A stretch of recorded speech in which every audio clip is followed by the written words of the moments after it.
Hello dear friends, today I want to teach you how to set a live wallpaper on your computers. As you can see, I have different wallpapers. Before we start the tutorial, I would really appreciate it if you subscribe to the channel, like the video, and press the notification bell. Now let's get started.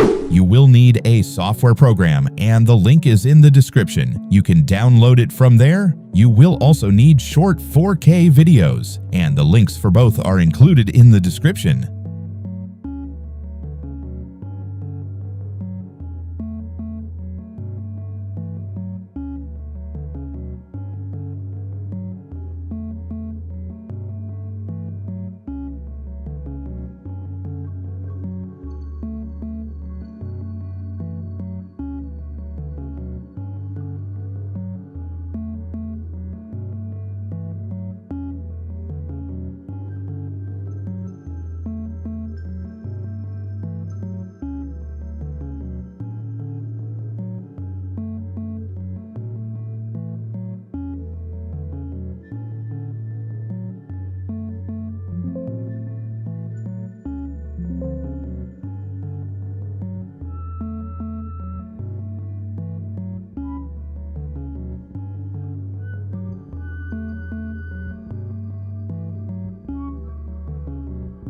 So that you can have many different live wallpapers of your choice, you need to download them from websites.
That was the method for setting a live wallpaper. I hope you liked it. Don't forget to subscribe to the channel so you don't miss the next videos. Goodbye and take care.